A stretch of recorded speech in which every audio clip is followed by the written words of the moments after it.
Good afternoon. I'm Dennis Galecki, and welcome to the 92nd Imagine Tuesday noon hour lecture series here at our wonderful downtown Buffalo and Erie County Library. Now this Imagine series has been sponsored by the Center for the Study of Art, Architecture, History, and Nature. The acronym I give it is Cezanne, and pronounce it that way. And it's simply, Cezanne is simply a digital enterprise and network designed to help link volunteers, and I'm sure most of you are or have been or will be volunteers, and lifelong learning communities. And our attempt is to show the power and the necessity of lifelong learning, and right here in the library is a great spot to do it. So for an hour, this is a lifelong learning community. We record these sessions and then upload them to the internet, so all the previous 91 are available. And I will pass around a pad. And I see a lot of familiar faces, but anybody here for the first time? Some here for the first time, welcome. And what we'll do is pass around a pad. If I already have your email, you can leave that off. But we ask everybody to sign in, if you will. And then those that are new, give us your email legibly as much as possible, and we'll add you to the list and the network, and you'll get notified of upcoming events such as this. So, this is an even week, and our themes vary. So on the even weeks in 2012, our theme has been Imagine Buffalo Niagara as a binational cultural center. And then we asked different questions, and our speaker today chose why the arts matter as a question to address. And that's what we will hear today. Mark Poloncarz grew up in Lackawanna in a household with his parents and two brothers, and is proud of his blue-collar upbringing. After law school, Mark moved back home to Erie County to practice corporate and finance law for nearly a decade. During the height of the red-green fiscal crisis in 2005, Mark was elected as Erie County Controller, where he served as Chief Fiscal Officer for Erie County, a $1.5 billion entity. As comptroller, he worked to root out waste, fraud, and abuse of taxpayer dollars while creating a more efficient comptroller's office and restoring fiscal stability to Erie County government. Under Mark's watch, Erie County's credit rating from the three major rating institutions, Moody's Investment Services, S&P, and Fitch, have increased a total of 10 steps from all B's to now all A's. And the state-appointed control board has been downgraded in status from control to advisory.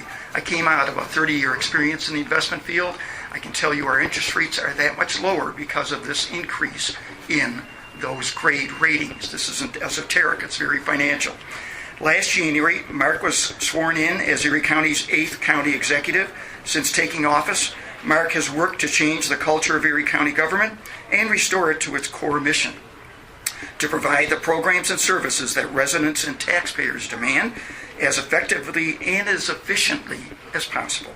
He also believes that it is his role to promote job creation and economic development here in Erie County, and has made it a top priority of his administration. This includes working to end the divisions between our myriad of economic development agencies and creating a one-stop shop for business wishing to locate and expand here in Erie County, with a goal to bring in new businesses from other parts of the country, but also for the first time to focus on leveraging our strategic international border to attract business from Canada. His administration is working to ensure our Canadian neighbors are not only shoppers in our malls, but truly investors in our community. Folks, let's give a warm welcome to our 92nd speaker, Mark Poloncarz.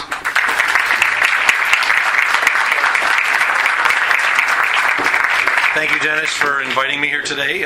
Thank you to the library, Mary Jean Jakubowski, who was still here. Thank you for hosting us, as well as Ann Conable from the Library Foundation for all the hard work that you do. As Dennis said, I'm going to talk about a number of things, including Buffalo Niagara as a binational cultural center and why it matters. But I also need to talk a little bit about why it matters from an economic development sense, and also what happened recently with regards to the budget and the impact that could have in the long run on what we're trying to do with regards to the arts and cultural scene and the funding source that we have from Erie County government. Now, I've been told I have 50 minutes. I don't plan on speaking for the full 50 minutes. I certainly want to hear from your questions and have you an opportunity to do some Q&A. So if you have some questions, please feel free to ask them. Don't be afraid. I don't bite. Listen, a lot of people talk about the great cultural assets we have here, and they say, you know what, we want to become this great community cultural center, a binational cultural center, but I think I need to remind everybody we already are. We don't need to become one. We already are. It's more about understanding that what we have here, the assets that we have, and getting that message out to not only the greater public here in Erie County and Western New York, but across the United States, so that we can maximize the potential on those assets, not only to enrich our minds, but also to enrich our dollars with regards to creating a stronger economy for this region. Give you an example of just my viewpoint on government itself. My predecessor came out and said he's going to run government like a business. I'm of the opinion that you do not run government like a business, because we are not a business. We do not provide services that like a business does. We represent not just taxpayers, we represent people. We represent people no matter what their age, what size they are, what part they are in life, because we represent the youngest individual that may need protection from an abusive adult who might not be a taxpayer at that portion of their life. We also may be representing the oldest adult who had been a taxpayer for their whole life but now needs assistance just to get heat for their house, or for that matter, put food on the table. So I think when I go forth in government, and when I say as my administration's, the goals of my administrations, it's to create a better community overall for the entire subset of our populace, regardless of whether they're taxpayers or not. Because at any part of our life, we're all going to be taxpayers. But the issue is, what services do we want and what do we need to provide to ensure at the end of the day we have a community that we can be proud of? And that also fits in with what our goal is with regards to funding arts and cultural institutions. Now, I grew up in Lackawanna. I went to the University of Buffalo, worked for a few years, and I left this area to attend law school and at the University of Toledo. I have many great friends from across the Midwest that live in similar sized communities to the city of Buffalo, whether it's Indianapolis, whether it's Columbus, Ohio, or Grand Rapids, Michigan. And they do not compare to the assets that we have here in Buffalo. There's no way to compare that. Toledo has a great art museum. They have one art museum. Toledo has one performing arts center. They do not have the flourishing type of theater companies that we do have here. They do not have a library system like we have here. And I think you have to leave this area to realize the valuable assets that we have, so that you remind yourself what we have and what we don't want to become. Because there are other options out there. And some people truthfully said, why don't we just become like everyone else? Well, I think one of the great assets we have and why we choose to live here in Western New York is because of the arts and cultural community, is because of the strong library system. And I don't want to see us become a Toledo. I've got friends in Toledo. It's a great town. But I don't want to see us get to a point where we only have one art gallery, where we only have one real performing arts center for theater. I want to see us continue to flourish, and unfortunately, as we've seen in the past, not everybody agrees with that. And that's why I think it's important to get out there and talk to the folks about what my vision is, but what we can do working together. Because when you make a comparison about what we have on culture, those other communities don't compare. And when you look at just the locality of what we have in the greater Niagara region, you can go to Niagara-on-the-Lake and experience the culture up there at the Shaw Festival. You can go up to Toronto. But I don't want to have people in this community have to go up to Toronto to get what they can already get today. So that's what we talk about, is the size of our community and how lucky we are. If we were a new community that was basically this size that grew in the last 20 years, we would not have the arts and cultural community we have today. We have it because at one time we were a top 10 city. Well, right now we're 51st in the rankings of metropolitan regions. But if you look at the assets that we have, we're really in the top 25. And I don't want to ever see that leave. And I can guarantee you under my watch, I'm going to do all that I can to ensure that that doesn't happen. Because we should continue to have the arts and cultural scene, the assets this community demands, as if we were a top 25 city. But this is the tough part, and it comes down to governing. Governing comes down to two basic questions. What services do people want? People want lots of services, and they're willing to pay for those services. The second one is, to what extent are you willing to pay for those services? That's the tough one, because you can always come up with, I want this, I want that, we want this, we want that. But in the end, the tough one, which was evident with regards to the budget vote that was held last week, is what are people truly willing to pay to ensure those services are provided? I look at it as this way. Asking a little from the greater community to sustain the quality of life here is not a lot, considering what the alternative would be, which is the loss of the quality of life that we've grown accustomed to, and truthfully, the public has demanded. We have mandates from state and federal government, and I submit to each and every one of you, we have mandates from the people. Because the people may not be mandating the assistance that's provided for social services or the jails that are required, but they do mandate that we have libraries. They do mandate that we have a strong arts and cultural scene. They do mandate that we have good roads that are plowed when the snow flies, and thankfully not much snow's fallen this year, saving us a little bit of money. One of my goals is to take advantage of what we have here and truthfully take it to the next level as best as we can within the budgetary constraints that we have. Now, Paul Hogan from the Oshai Foundation recently made a great argument on why taxpayer support of the arts actually makes sense and benefits our entire community. And I'd like to paraphrase his argument briefly. I'm not afraid to steal from good ideas and good statements, and his arguments were right on point. He argues that investment in the arts is no more optional than funding roads and bridges, that the taxpayer doesn't need to use the arts more than they need to use every road or bridge that we have in our community. But we want them, and we want them to have available whether we use them at that moment or not, because we all benefit from it in the long run. It's just not about how much money we put into the arts and cultural community or the libraries system or other features that we like to fund, including our sports teams like the Buffalo Bills. One of the great assets that we have here is we do have a Buffalo Bills organization. But that organization does exist partially because of the funding that they receive from state and federal government, as well as, I shouldn't say federal government, state and county government. And I'm not so certain that organization could exist in the climate of today if they did not receive a little assistance from the localities. Now, some people will object to that, and they say you shouldn't give a single penny to them. I look at it, we have to think about the quality of life. It's like the same thing with investing in our community on economic development issues. I'm not always in favor of giving tax breaks to every business, but one that does generate jobs and economic growth for the entire community can be a good thing. That's why some people sit out there and they say, Mark, why are you giving tax breaks to some businesses? Well, when they're creating new jobs and creating new dollars and cents for our community, it does make sense. Makes good thinking sense, not necessarily from a standpoint of pennies, but what we need to do to move forward to ensure we have a good community that continues to grow. I look at it, I understand why the people sent me into office last year. They sent me into office because they do demand good services that are provided by the public. They want a government that's accountable and that's open to the public. They don't want a government that just locks its doors and says, I don't care what you think. We may not agree all the time, but what's important in the long run is that we do the right thing for the greater community. And understanding that mandate, earlier this year when it came to the arts community, I rebuilt what was destroyed by the prior county executive, and that I recreated what is now called the Erie Arts Board, an independent organization that would make recommendations on funding for arts and cultural communities. Rather than have one person make the decision, I thought it was in the best interest to have the community make the decision. The Arts Board is made up of representatives not only from the arts and cultural community, but from finance, from law, from accounting, and they reviewed applications that we received from the various organizations to make recommendations whether an organization should get funding, and if it should get funding, approximately how much they should get. Because I thought it was wrong to have one individual making the determination in the end of whether an organization or what organization should receive it. The task was a transparent one in which I wanted them to go out there and report back to the community, and they did that. And we followed their recommendations to a T. Every organization that was recommended for funding by the Erie Arts Board received funding. I did not put in my budget funding for organizations that were not recommended, because not every organization was recommended.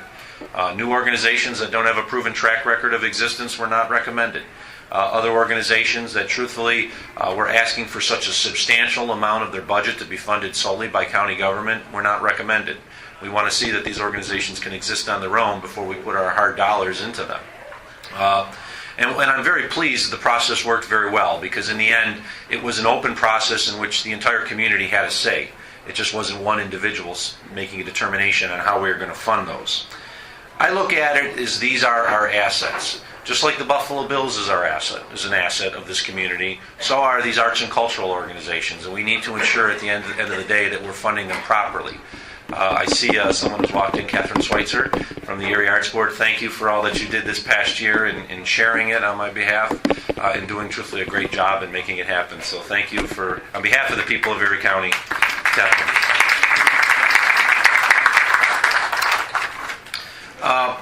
We talk about all the assets we have in this community, and what we have to understand when we're talking about Erie County government is what we do and what we pay for. We have roughly a $1.3 billion budget. That's billion with a B, not million. But we only really control about 10% of it. And that's our problem, is due to the costs that we really have no control over, the mandated expenses like Medicaid, food stamps, jail management. We really control such a small part of the pie. And that is the part of the pie that everyone assumes is county government, because people don't assume that food stamps and Medicaid necessarily are the majority parts of county government. But what they do assume is county government are roads and bridges, the arts community, the libraries, Sheriff's Road Patrol, the county executive's office, the comptroller's office, the legislature. That is the part of the pie that we control, and truthfully that's what happened in the budget debate of the last year. Is what we were trying to do was ensure that we provided sufficient funding for these organizations so they can continue to grow, and we would have a community that we can continue to be proud of. Not one that we look back and think, why did that happen on our watch? That's the saddest thing I think that could ever happen, is looking back and saying, we did not take the necessary steps to ensure the continuation of the community that we were proud of. And so I proposed a budget that looked at all of these issues and said, okay, what can we do to ensure that we provide sufficient funding and we also meet our obligations from the state and federal government? So when it came to the arts and cultural community, I asked Catherine and the board to come up with the recommendations, and they did. And then we made allocations based on the finances that we believed were available. We're talking about a $1.3 billion budget. And in the end, we're really talking a very small amount when we talk arts and cultural, a little over $5 million. Libraries make up a significant portion of our overall controlling numbers, so to speak. But we believe in the value of those to the community, so we fund them. So I proposed a budget that was going to be a tough budget to begin with, because we had new mandates that were growing from the state and federal government, and we were losing revenue that we were anticipating receiving, such because our property taxes on the assessments were not growing as was anticipated. Every year we usually see property tax growth in the 2% range. That's not because of the tax rate being raised, but just because assessed values of the homes in the community go up. And Mr. Collins proposed a 4-year plan in which in 2013 our property taxes would increase by about 2%. I did not criticize that as comptroller because that was the norm. That was standard. No reason to criticize it. Well, we actually got figures earlier this year that showed our assessed value of our properties in the community not actually growing, but decreasing. So we actually lost what was anticipated to be $5.1 million of revenue. We then had an additional $30 million approximately of additional mandates. So now we're losing revenue and we have increased expenses. How do I manage that? And so that's what we did in our budget. We actually cut in the budget initially. We cut $20 million across the board in county government by laying off a few individuals, but primarily cutting lines that are spending lines that we control. It's not to say we might not need to spend in that area, but I couldn't afford to do it, so we cut it. We proposed a small property tax increases. I think everyone in this room probably knows after the debate they've heard in the last month. For the average homeowner with a $100,000 house in Erie County, it roughly would have come out to $1.50 a month. The legislature, or 6 members of the legislature, of the 11, passed a budget that cut $8.5 million out of my budget. That's exactly the same amount as what the tax increase would have generated. Unfortunately, the way they did it created significant holes in the budget because they didn't cut actual spending. What they did is they cut lines on a piece of paper, but they cut it from areas where we're still going to have to incur the expenses. And by law, we're required to incur them. One example is a line called safety net. Safety net is the assistance that Erie County government provides by law from the state and the federal government if somebody applies for assistance like Medicaid or food stamps, and they get it until the period of determination whether they qualify or not. Then they go on Medicaid and food stamps. It's a multi-million dollar line in our budget. We have to provide it whether or not they cut the line on the piece of paper. So while they may have taken the money out of my budget, I still have to pay for the services. Another example of an area they cut is my legal defense fund. Our county is self-insured. We don't have insurance. We're too big to have insurance. So we have a self-insurance fund. On average, we spend $3 million a year. They reduced that line to $69,000. If you got a lawsuit with Erie County, you better settle it by the first week of January, because there's going to be no money in the account to pay for it afterwards. Of course we're going to have to settle lawsuits, and we're going to have to deal with these things. So we're going to have to find that money from other parts of the government. That's why when I talked about this budget and how I will have to manage it, I said there's going to be no sacred cows. We're going to do what we can to ensure that we provide the funding sources for all the needy organizations. But if I have an $8 million hole in my budget, I can't ignore it.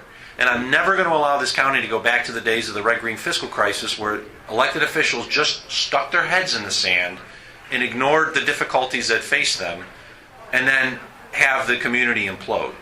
So I'm going to continue to talk about what we need to do to ensure we have a balanced budget. And one of the areas that I am worried that we may have to look at are the arts and cultural community to unfortunately take away some of the money that truthfully was provided in this budget because we just don't have the money to pay for it. So we're looking at all options, including putting in hiring freezes, not doing all the road projects that we wanted to do. It's not going to be easy, and I've said I can't sit here today and say any one thing is protected over another because I have a budget to manage. And remember, out of the $1.3 billion budget, we only control about 10% of that. So when you talk about an $8.5 million cut out of $1.3 billion, it doesn't seem that bad. But when you talk about an $8.5 million cut out of $130 million, that's a lot of money. That's a significant portion of the overall budget, and it's one of the reasons why we're worried as how we're going to manage it going forward. Now, the county control board, the county controller and the control board said that these cuts as proposed were risky. They've gone ahead. I'm the chief budget officer. I have to somehow find a budget that balances, and I will do whatever it takes to balance the budget. And I do not want to sacrifice the quality of life that we have here in Erie County to do so. I'll be calling on the legislature as time goes by to ensure that they do the right thing so that the budget balances in the long run. I'm not happy to be put in this situation, but I've never shirked a tough battle. I've never shirked a tough job. I wouldn't be county executive if I was worried about doing things that seem tough. But at the end, we have to work together to ensure that we protect the quality of life that we have here in this community. Because what the legislature did not only impacts 2013, but it creates a significant multi-million-dollar hole in the 4-year plan that we have to propose to the legislature following. It's actually an over $30 million hole. And the control board is aware of that. So this just is not an issue for next year, unless we're able to fix these things and in the long run generate enough revenue that we need to pay for the expenses that the public demands. We're going to be facing this issue year in and year out. I put up a plan that I knew was smart, that benefited the entire community, and didn't ask for that much more for us to ensure the quality of life that we have. I'm proud of that plan. It was tinkered with, and now we're going to have to fix it. What I feel is incumbent is that people who truly believe in the arts and cultural community for Western New York need to raise their voices and let the public know, not only that it's good during budget season, that during other times, that these are the assets that we do not want to give up. Travel to other communities across this country and see what they have. And then come back to Buffalo and Erie County and look around you and see what we have. There really is no comparison from a similar sized municipality. We're not going to compare to New York or Chicago. They're different. Boston, they're different. But go to similar sized municipalities and see what they have and take a look around, and you'll realize that we have so much more to offer in a quality of life. And it matters on an economic development issue. Because if you're a site selector looking at a business, not only truthfully are you looking at what's the cost of the taxes there, they want to know about the school systems. They want to know about the arts and cultural community. They want to know about the other facets. What type of parks do they have? And of course, the parks are not mandated expenses. Those are all part of the cost that we control as part of the non-mandated discretionary spending. I do not want to see this community go back to a time of the red-green fiscal crisis. It's unnecessary, and in the end, it's truthfully stupid. We can do better on behalf of this community. And I ask each and every one of you in the long run to put pressure on other elected officials and let them know that you will not stand by, not just in a budget season and criticize them, but during the year when they take actions that are not in the best interest of this community. I don't mind receiving questions. I don't mind receiving emails and phone calls from people saying, why are we doing this? We'll answer them. Other elected officials will stick them in a file and sometimes ignore them, hoping that the people don't contact them again. It's important that the public speaks out. Because at the end of the day, remember what I said in the beginning, we don't just represent taxpayers, we represent people. People of all ages, all sizes, all economic needs. And when we forget as elected officials that we represent people in a greater community, not just a subset, then we're doing a disservice to the people that we represent in the long run. And that's what we try to do, at least since I've been county executive this past year. I have 3 more years ahead of me.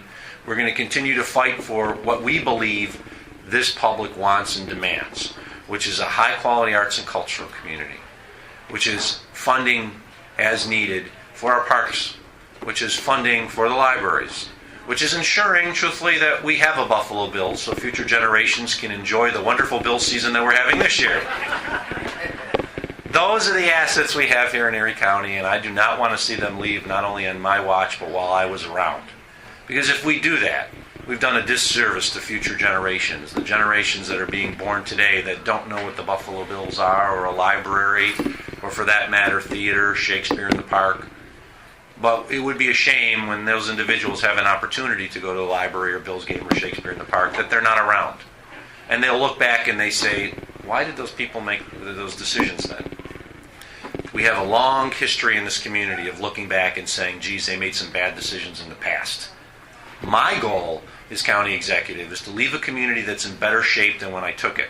So that at the end of the day, it's not just why did they make the decision that year by County Executive Poloncarz, but I'm glad he made that decision because it gives me the assets that I can enjoy here today. And at the end, that's all we can measure ourselves by. Did we leave our community in better shape than we took it? That's my goal, and I hope each and every one of you agree that should be the goal for all of us so that at the end we can have a community not only that we're proud of today, but in the future. I certainly appreciate you coming here. I appreciate the invitation by Dennis. I look forward to the questions you may have. I think it's important that we maintain a dialogue, not only between the elected representatives of the people and the people themselves, but by others so that we know what this community demands. You have to speak up, otherwise other people will speak up, and it might not necessarily be what you look for and hope for in this greater community. So never stop speaking up. And at this time, thank you for the opportunity to speak with you, and I'll be glad to answer any questions you may have.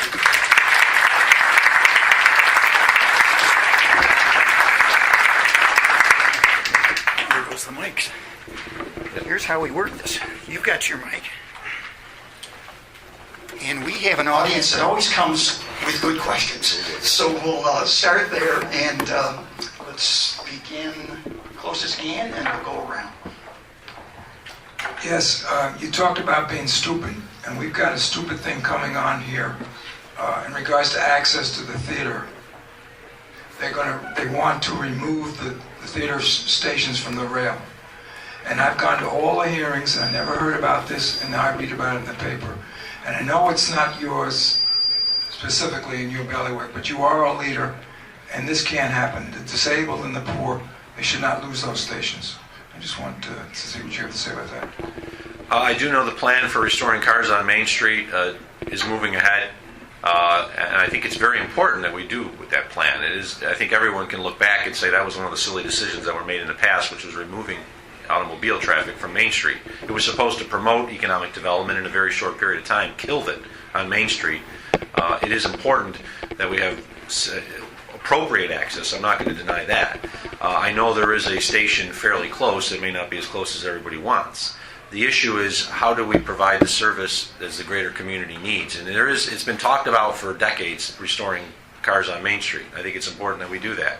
I don't know if there's a way to do it, truthfully, because of the way the subway enters by keeping that station still there. It's impossible from what I've seen on the drawings. Yeah, I don't know enough about whether there's actually funding for it or not. Yeah. Next question, let's go over here. One of the most important things, obviously, for us to be able to stabilize the funding for the library, which is close to all of our hearts, is the fact the only way you can stabilize is make us grow. And Erie County has been bleeding for a long time. What kind of programs can we put into effect to create more jobs in Erie County? Well, I think there's multiple questions there. I mean, we gave the library in my proposed budget approximately $300,000 more than they received last year, and we put the entire amount in the tax levy so it could not be subject to cuts. So while we talk about I may have to take necessary actions, the library is the one area where it's going to have its funding locked in regardless of what I have to do in the future. Economic development and growing, and we're working on a tremendous amount of economic development activities across all of Erie County, not only with new job development, but also creating new sites for industry. An example of that is what's going on at the old Bethlehem Steel site. It truthfully had not been used except for the small area around the port. This year, and probably the proudest achievement I have this year, is actually getting an agreement by the 5 parties that were actively involved, the 3 ownership interests on the Bethlehem Steel property, Erie County, as well as one other party, with regards to opening it up and actually making it a developable site. And we now have Welded Tube of Canada, which is going to be opening up its American operations on a 40-acre site there, investing over $40 million on the site, and with it, over a 3-year period, 125 new jobs. As a son of Lackawanna, my father was a steel worker. I'm very proud that steelmaking will be returning back to the Bethlehem Steel site. But as part of this plan, the county's investing on infrastructure there, so that not only are we opening up 40 acres for usage, we're opening up over 400 acres for usage. And there's very little locations that have that much acreage in Erie County for industrial usage anymore. Most communities, when you see sprawl, they don't allow industry. They'll allow light commercial, but they won't allow industry. So we're working on that. Last week we announced the final completion of all the projects involved with Spalding Fiber reclamation, which is an environmental hazardous site, 47 acres that are now up, available, and to be back on the tax roll for investment. We're looking at many different areas. We're looking at Canada. I've talked about this for some time now. Canada is the United States' #1 trading partner, and their financial headquarters is 90 minutes away in Toronto. But it might as well have been 9,000 miles away, because other elected officials representing the county and other communities were not focusing on Toronto and bringing businesses in here. Why do you think Welded Tube's here? Not because they just thought, well, maybe we'll go down to Buffalo. No, we courted them. We courted Outfront Portable Solutions with the Buffalo Niagara Enterprise to make it happen so that they could set up their American operations here. Think about it. We live 90 minutes away from the headquarters of basically Canada and all the Canadian businesses. We may as well have been 9,000 miles away, because we weren't spending any effort to go up there and talk to them about setting up their American operations in here. We are continuing to do that with our partners with the Buffalo Niagara Enterprise, the Buffalo Niagara Partnership, as well as the Erie County Industrial Development Agency. All these economic development issues go hand in hand. There's not one silver bullet. I think we've watched a lot of attempts at silver bullets in the past fail. We have to work in many different areas to make it happen. I'm going to follow up off of that comment before we go to another question. Our generation has really been cleaning up the mess from previous industries in many ways, Niagara River, lakes, etc. What do you feel is in place now, so that as we invite others to come here, let's grow that industrial base back, but that the controls are in place so we're not just an easy place for industry to come to for all the wrong reasons? Well, I think you have to remember that what existed prior, truthfully, to the Nixon administration were no environmental regulations at all. And you see that. I hear the stories from my father, and the one area of Bethlehem Steel that is never going to be remediated are what are the pits. Most of you don't know they exist. There's pits that are near Lake Erie, in which they dumped every chemical and everything possible in the 40s and 50s and 60s, up until basically the early 70s, when the environmental laws took effect. We have a strong environmental laws here, and I think it helps to ensure that we have good industry, not industry that's taking advantage of our region and then leaving after 10 or 15 years after destroying the environment. So many of the environmental issues that we have today are because of buildings that were built prior to those environmental laws being in place. Spalding Fiber is a good example. That building was loaded with asbestos. You can't build a building with asbestos anymore. Actually, this building's probably loaded with asbestos in some ways, just like Old County Hall is. But you don't do that anymore, and as a result, I think the environmental laws help ensure that when we do have industry, it's better, cleaner industry than what we had in the past. Thank you. A nice, tight question, Tim? Yes, Mark, I was a student intern for Max McCarthy in Congress when they gave the permit for those pits. So after they were done, they were going to turn them into a park.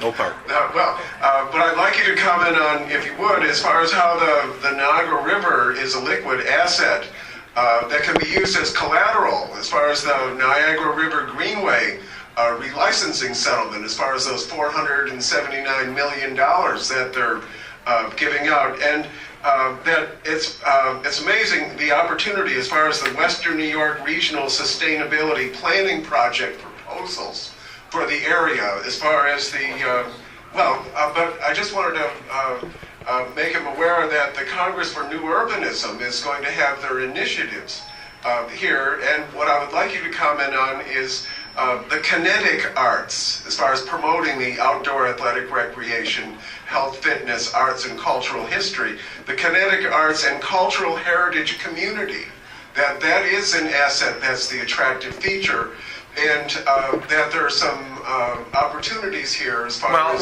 What I'd say is we have to look at, number one, we have investments in our community because we want to ensure the quality of life. Then we also have investments in our community to increase the economic development. And they don't always go hand in hand. It's been shown, studies have shown that investments in the arts and cultural community, for every dollar that's spent by government, generally generates between $6 and $7 back in economic development in the long run, spending in the greater community. So you have to figure out, okay, how do you tailor your resources to the best way so that you're not only helping ensure the future of that community resource, but that community resource will then invest in the community itself. And it's not always easy, because trust me, yesterday we had individuals from an environmental organization come in. We had, the day before or last week, I had organizations coming in regarding child protective services. We always have people come in, and I kind of joke, I think people think I'm a $1.3 billion pot of cash. I wish I was a $1.3 billion pot of cash, but I'm not. And so you have to look at the limited resources that you have and figure out, okay, how are you best spending it? So I would love to be able to fund every organization out there that's doing cultural tourism. I'd love to be able to fund every organization out there that's involved not just in the arts, but in sports, in activities like that. We don't have the money to do it. And you have to understand that you have to take a look and say, okay, where can we best invest the resources of the community to ensure that we keep the assets that we have here going, but that we also generate some economic development as well. And it's not there's no easy answer. We have limited time, so I want to start to get a good sense of questions that will be raised, and then we'll move this quickly, and we'll get as many as possible. Let me go from the back and work forward. Yes, the Olmsted Conservancy has reliable statistics on the amount of usage on the part of suburbanites who use the city parks.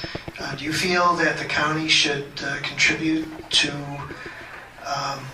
the Olmsted Conservancy? We did not this year. The Area Arts Board did not approve it. I also did not approve funding because what they planned on using it was for basically the same stuff that we do in the county parks. And if I had to spend $300,000 on additional money in the parks, I would have put it in the Erie County parks rather than the city parks. We had an agreement. The city wanted its parks back. They got them back. They can pay for it now. Just a couple of quick questions. Of course, we read about the auditing of the Erie County Sheriff's Department. Recently, we learned that you wanted to cut the funding to the Erie State Controller's Office, and in particular, the part that has to do with the auditing. Why is that? Actually, sir, that's incorrect. If anybody knows the Controller's Office in Erie County, it's me. I spent 6 years as Erie County Controller. The position that we proposed cutting was the grant accounting system. We don't have many grants left, and the individual, if the job was so needed, why was the individual off for the last 2 months? It wasn't needed. The job could be done by the Deputy Controller. We did not cut an auditing position. We don't have that many grants to audit anymore. The job was created for Gregory Gatch when he was in the Nancy Naples administration so they could put a political appointee in there and give him a safe haven job. He was put back in that position when he left county government as budget director when I truthfully won county executive. We cut the position because it's no longer needed. That job is not being used to account for grants because we don't have that many grants to account for. And every time I see a newspaper article saying so, it kind of reminds me that the individuals who are talking about it don't understand what they're talking about. I know exactly what that job does. And if the job was so needed, why was the person that supposedly was in it not there for the last 2 months and the controller's office still got by? Right. Also, how close are we to a lease agreement with the Ralph Wilson Stadium? I will tell you what exactly. The reason why the media was here was not to cover me for this. They wanted to talk about the bills. And I'll tell you exactly what our usual statement is on the bills. Negotiations are ongoing, and we continue to be talking. And actually, I left a phone conference to come here, and I like the position we're in, but we're not there yet. Okay, questions here? One in the back here. I've got one way in the back. Let's get the upper decks. Upper decks. I agree with your budget, and I appreciate your stance on it. I think it was Legislator Mills recently suggested that we use emergency funding to cover the cuts that they made, and I don't agree with that, but I wondered what your point of view was with that. Legislator Mills, who I respect, I think he's a good man, but that's exactly what caused the red-green fiscal crisis. The fiscal crisis that we all know as the red-green fiscal crisis occurred in 2005, correct? No. The fiscal crisis that was the red-green fiscal crisis actually started in the year 2000. That's when Erie County was unable to pay for its reoccurring expenses with reoccurring revenues. What did they do?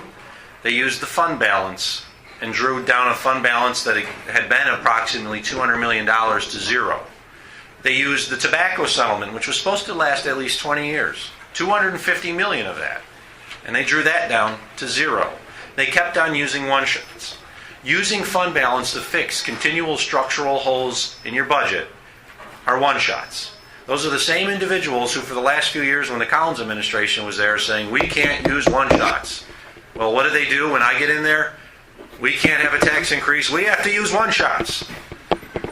I am not going to allow this community to go down the path of the red-green fiscal crisis again, and that's exactly what he proposes. And that's why I'm glad that you agree with my position, because, folks, if we do that, within a very short period of time, we're going to be in the same position we were in 2005.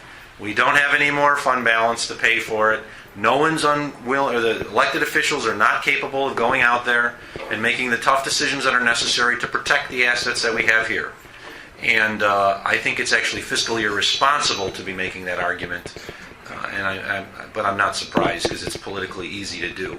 The one thing I asked of the members of the legislature when I presented my budget, I said it's not easy to propose a tax increase. It's not going to be easy to vote for one.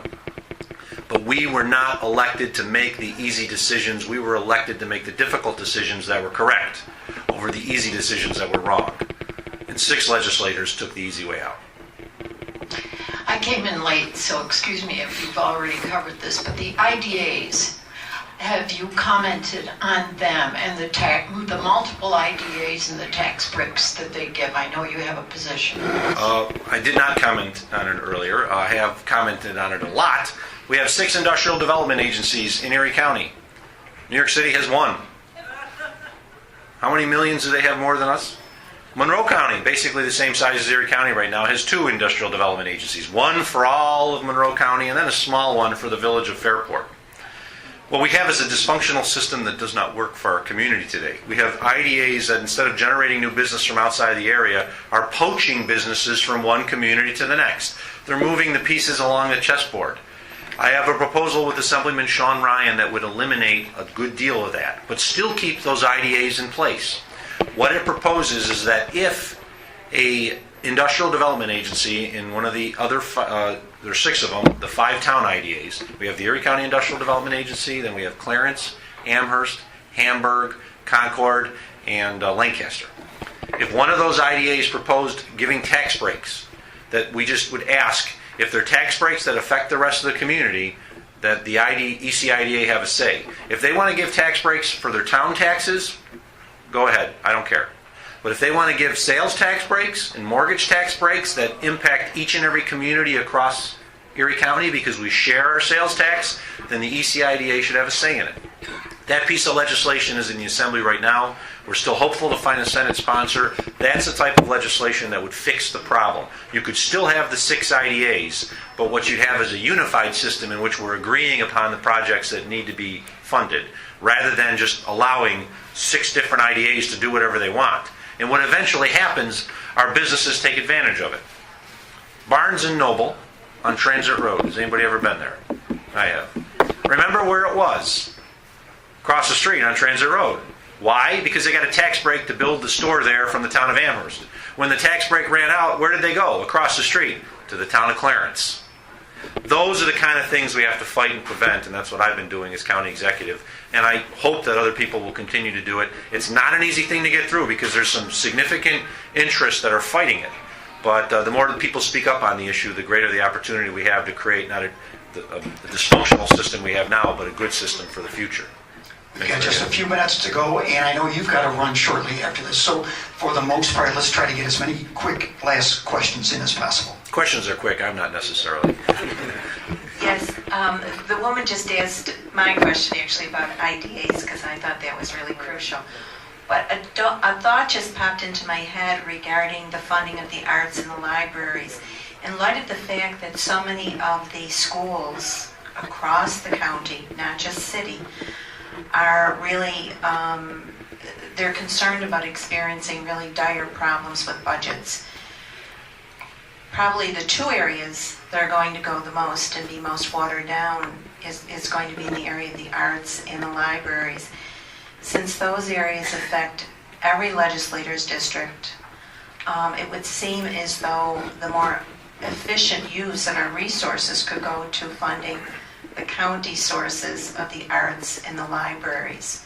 And perhaps we could motivate more parents and grandparents to get enlisted in the effort as well. What you bring up is also another example of a slightly dysfunctional system we have here, and it's all the school districts we have. I was down in Charlotte for the Democratic Convention earlier this year, and Charlotte Mecklenburg County is approximately the same size as Erie County. I think they got 20,000 more residents. But while the city of Buffalo is about 250,000, Charlotte itself is around 650,000. Makes up the vast majority of it. And they have one school district for the whole county. Now, we're not going to have that here because we don't have a system that will allow it. But what we have are, unfortunately, systems where you have haves and have-nots, depending on where you live. You may be in a community that feels, yes, we're going to invest in the arts and we're going to invest in the libraries in our school district, and unfortunately, they will do it. And that's where the greatest portion of your property tax goes, truthfully, is not county government. It's the school districts. So what we have is unfortunately a system where you have haves and have-nots. You have kids that are going to schools in wealthier communities that have these assets, and kids that are unfortunately going to schools in poorer communities that do not. Is that fair? It's not fair. I don't know how we fix it, though. I do not know how we fix it, because the county truthfully can't start investing money in school districts. Because if we invest in one school district, we have to invest in every school district. We just can't say we're going to invest in one. We are working with the Say Yes Foundation in the city of Buffalo for the city of Buffalo school districts, because the county is the primary provider of social assistance, social services, and mental health services. And of course, there's a tremendous amount of social assistance and mental health assistance that is required in the city of Buffalo school districts. So we are helping in that regard by allaying some of the costs that the city and district would have to cover otherwise. But when it comes to the grand scheme of things, I don't know how to fix it. I'm not going to claim I know, and I know there's a lot better people out there talking about it. Throwing money at it just doesn't necessarily fix it either. All right. I said I can control only a couple things in life. Starting on time and ending on time is one of them. We'll be here for a last, real quick question. Real quick, yeah. Let's try. Yeah. Sir, what is your relationship, the county relationship with your unions? Is it positive, or are there going to be problems, or what do you think about that? It's pretty good. It's not great in some regards. You don't see real big hassles coming? We have a couple things that just happened in the last week, which will show we're headed in the right direction. We're going to announce very soon. But things are. I'll say this: they're much better than they were than the prior administration. So that's not a bad answer. Here's your certificate of appreciation. Help me out and grab that. Okay. If you would, you can open that up and see the image of the arts. And we thank you for doing this. Thank you, Dennis. These are starting to get hard to come by. And here's your another War of 1812 map. We've been celebrating the peace that followed and imagining the actual war, and will be next year and the year after.